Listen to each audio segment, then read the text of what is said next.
Hello friends, welcome back to our YouTube channel. അപ്പോൾ ഇന്നൊരു അടിപൊളി വീഡിയോ ആയിട്ട് ഞാൻ വന്നിട്ടുള്ളത് മാക്രോണി മസാലയാണ് ഞാനിന്നിവിടെ ചെയ്യുന്നത്. നമുക്കിത് ബ്രേക്ക്ഫാസ്റ്റ് ആയിട്ടായാലും അതല്ല കുട്ടികളൊക്കെ സ്കൂൾ വിട്ട് കഴിഞ്ഞ് വരുന്ന സമയത്ത് നമുക്ക് പെട്ടെന്ന് തന്നെ ചെയ്യാൻ പറ്റുന്ന ഒരു അടിപൊളി റെസിപ്പിയാണ് മാക്രോണി മസാല. അപ്പോൾ പെട്ടെന്ന് തന്നെ നമുക്ക് വീഡിയോയിലേക്ക് കടക്കാം. അതിനു മുന്നേ ആദ്യമായിട്ടാണ് നിങ്ങളെൻ്റെ ചാനൽ കാണുന്നതെങ്കിൽ സബ്സ്ക്രൈബ് ചെയ്യുക. അതിനോടൊപ്പം ഒരു ബെല്ലൈക്കൺ വരും, അതിൽ ക്ലിക്ക് ചെയ്യുക. ഓൾ എന്ന ഓപ്ഷനിൽ ക്ലിക്ക് ചെയ്യുക. ആദ്യം തന്നെ മാക്രോണി ഒന്ന് വേവിച്ചെടുക്കണം. അതിനുവേണ്ടി ഒരു പാൻ അടുപ്പത്തേക്ക് വെക്കുക. അതിലേക്ക് 3-4 കപ്പ് വെള്ളം ഒഴിച്ചു കൊടുക്കുന്നുണ്ട്. ആവശ്യത്തിന് ഉപ്പ് ആഡ് ചെയ്ത് കൊടുക്കുന്നുണ്ട്. ഇനി വെള്ളം ഒന്ന് തിളച്ച് വരുമ്പോഴത്തേനും ഇതിലേക്ക് 1 കപ്പ് മാക്രോണി ഞാനിവിടെ ഇട്ട് കൊടുത്തിട്ടുണ്ട്.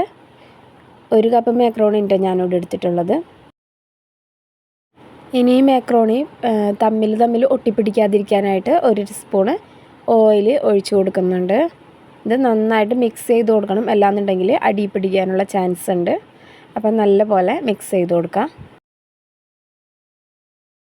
ഒരു 5 മിനിറ്റിനുള്ളിലൊക്കെ ഇത് റെഡി ആയിട്ട് കിട്ടും. അപ്പോൾ നമുക്കിതൊന്ന് മൂടി വെച്ചിട്ട് വേണം വേവിച്ചെടുക്കണം എന്നുണ്ടെങ്കിൽ. ഇടയ്ക്കിടയ്ക്കായിട്ട് മൂടി മാറ്റിയൊന്ന് ഇളക്കി കൊടുക്കുകയും വേണം. അപ്പോൾ നമ്മുടെ മാക്രോണി ഇവിടെ റെഡി ആയിട്ടുണ്ടോയെന്ന് നോക്കാം. ഒരു സ്പൂൺ വെച്ച് ഞാനൊന്ന് നോക്കുന്നുണ്ട്. അപ്പോൾ നന്നായിട്ട് റെഡിയായി വന്നിട്ടുണ്ട്. ഇനി ഇത് നമുക്കൊരു അരിപ്പ പാത്രത്തിലേക്ക് അങ്ങനെ ഒഴിച്ചു കൊടുത്തിട്ട് ഇതിൻ്റെ വെള്ളം ഊറ്റിക്കളയാം. ഇനി ഇതിലേക്ക് കുറച്ച് വെള്ളം ഒഴിച്ചു കൊടുക്കുന്നുണ്ട്, തമ്മിൽ ഒട്ടിപ്പിടിക്കാതിരിക്കാൻ വേണ്ടിയിട്ടാണ്. ഇനി നമുക്ക് ഇതിൻ്റെ മസാല റെഡിയാക്കി എടുക്കണം. അതിന് വേണ്ടി അടുപ്പത്തേക്കൊരു പാൻ വെച്ച് കൊടുത്തിട്ടുണ്ട്. പാൻ ചൂടായി വന്നിട്ടുണ്ട്. ഇനി ഇതിലേക്ക് ആവശ്യത്തിനുള്ള ഓയിൽ ഒഴിച്ച് കൊടുക്കുന്നുണ്ട്. ഓയിൽ തന്നെ വേണമെന്നില്ല, ബട്ടർ ഉണ്ടെങ്കിൽ ബട്ടർ ആയാലും മതി. ഓയിൽ ചൂടായിട്ടുണ്ട്. ഇനി ഇതിലേക്ക് 4-5 വെളുത്തുള്ളി ചെറുതായിട്ട് കട്ട് ചെയ്തത് ഇതിലേക്ക് ഇട്ട് കൊടുക്കുന്നുണ്ട്. നന്നായിട്ടൊന്ന് മിക്സ് ചെയ്ത് കൊടുക്കാം. ഒന്ന് മൂത്ത് വരുമ്പോൾ ഇതിലേക്ക് ഒരു 1/2 കപ്പ് സവാള ചെറുതായിട്ട് കട്ട് ചെയ്തത് ഇട്ട് കൊടുക്കണം. ഞാനിവിടെ ചെറുതായിട്ട് കട്ട് ചെയ്താണ് എടുത്തിട്ടുള്ളത്. അപ്പോൾ നമുക്കിതിലേക്ക് സവാള ആഡ് ചെയ്ത് കൊടുക്കാം.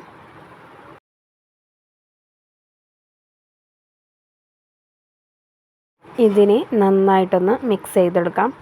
പിന്നെ ഇതിലേക്ക് ചേർത്ത് കൊടുക്കുന്നത് ഒരു പച്ചമുളകാണ്. കുരുമുളക് പൊടിയും മുളക് പൊടിയും ഇട്ട് കൊടുക്കുന്നതുകൊണ്ട് തന്നെ ഒരു പച്ചമുളകാണ് ഞാനിതിലേക്ക് ചേർത്ത് കൊടുക്കുന്നത്. അപ്പോൾ പച്ചമുളകും കൂടി ഇട്ട് കൊടുത്തിട്ടുണ്ട്.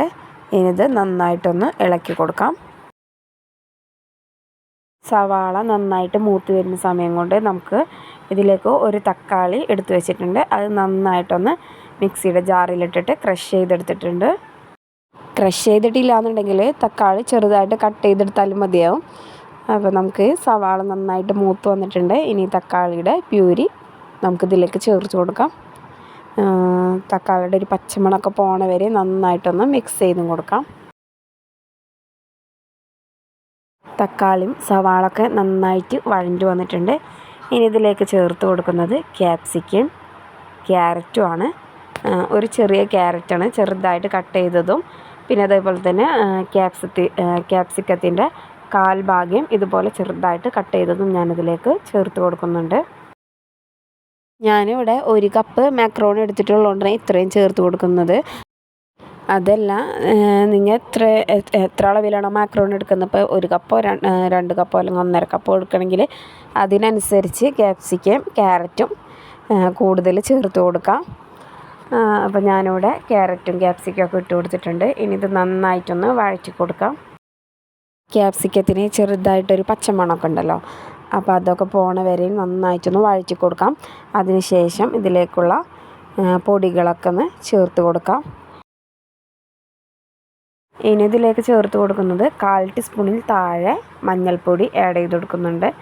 ഇത് നന്നായിട്ടൊന്ന് മിക്സ് ചെയ്ത് കൊടുക്കാം. ഇനി ഇതിലേക്ക് ചേർത്ത് കൊടുക്കുന്നത് ഒരു 1/2 ടീസ്പൂണ് മുളക് പൊടിയാണ്. ഇതും നന്നായിട്ടൊന്ന് മിക്സ് ചെയ്ത് കൊടുക്കാം. ഇനി ഇതിലേക്ക് 1/4 ടീസ്പൂണ് ക്രഷ്ഡ് പെപ്പർ ആഡ് ചെയ്ത് കൊടുക്കുന്നുണ്ട്. അപ്പോൾ ഇതിലേക്ക് ആവശ്യത്തിനുള്ള പൊടികളൊക്കെ ആഡ് ചെയ്ത് കൊടുത്തിട്ടുണ്ട്.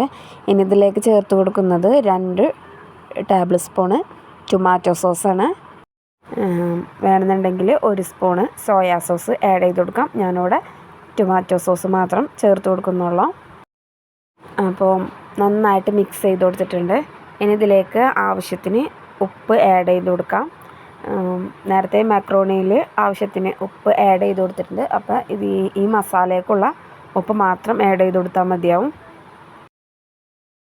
ഇതിലേക്ക് ഒരു 1/4 കപ്പ് വെള്ളം ഒഴിച്ച് കൊടുക്കുന്നുണ്ട്. ഞാനിവിടെ മാക്രോണി ഭയങ്കര ഡ്രൈ ആയിട്ട് എടുക്കുന്നില്ല, ജസ്റ്റ് ഒരു മോയ്സ്ചറായിട്ട് കിട്ടാൻ വേണ്ടിയിട്ടാണ് വെള്ളം ഒഴിച്ച് കൊടുക്കുന്നത്. അപ്പോൾ നമ്മുടെ വെള്ളം നന്നായിട്ട് തിളച്ച് വരുന്നുണ്ട്. ഇത് ജസ്റ്റ് ഒന്ന് വറ്റി വരുമ്പോൾ നമുക്കിതിലേക്ക് നേരത്തെ ഊറ്റി വെച്ചിട്ടുള്ള മാക്രോണി ഇതിലേക്ക് ചേർത്ത് കൊടുക്കാവുന്നതാണ്. അപ്പോൾ മാക്രോണി ഇതിലേക്ക് ഇട്ട് കൊടുത്തിട്ടുണ്ട്. ഇനി ഇത് നന്നായിട്ട് മിക്സ് ആവുന്ന രീതിയിൽ നന്നായിട്ടൊന്ന് ഇളക്കി കൊടുക്കാം. അപ്പോൾ എല്ലായിടത്തേക്കും മസാല എത്തുന്ന രീതിയിൽ നന്നായിട്ടൊന്ന് ഇളക്കി കൊടുത്തിട്ടുണ്ട്. ഇനി ഇതിലേക്ക് നമുക്ക് കുറച്ച് മല്ലിയില ഇട്ട് കൊടുക്കണം. ചെറുതായിട്ട് കട്ട് ചെയ്ത് വെച്ചിട്ടുള്ള കുറച്ച് മല്ലിയില ഇതിൻ്റെ മേലെ നമുക്ക് ഇട്ട് കൊടുക്കാം. ഇനി ഇത് നന്നായിട്ടൊന്ന് മിക്സ് ചെയ്ത് കൊടുക്കാം. ഇനി ഇതിലേക്ക് ചേർത്ത് കൊടുക്കുന്നത് ഉണ്ടെങ്കിൽ സ്പ്രിംഗ് ഒണിയൻ ഇല്ലേ, സ്പ്രിംഗ് ഒണിയൻ 1-2 തണ്ട് ഇതുപോലെ ചെറുതായിട്ട് കട്ട് ചെയ്തതും കൂടി ഞാനിതിലേക്ക് ഇട്ട് കൊടുക്കുന്നുണ്ട്. സ്പ്രിംഗ് ഓനിയൻ ഉണ്ടെങ്കിൽ ഇട്ട് കൊടുത്താൽ മതിയാകും. അപ്പോൾ നമ്മുടെ അടിപൊളി മക്രോണി മസാല ഇവിടെ റെഡിയായി വന്നിട്ടുണ്ട്. അപ്പോൾ എല്ലാവരും ഇതൊന്ന് ട്രൈ ചെയ്ത് നോക്കണം. വീഡിയോ ഇഷ്ടമായിട്ടുണ്ടെങ്കിൽ ലൈക്ക് ചെയ്യുക, ഷെയർ ചെയ്യുക, സബ്സ്ക്രൈബ് ചെയ്യുക. നിങ്ങളുടെ അഭിപ്രായങ്ങളൊക്കെ കമൻറ്റ് ബോക്സിൽ അറിയിക്കുക.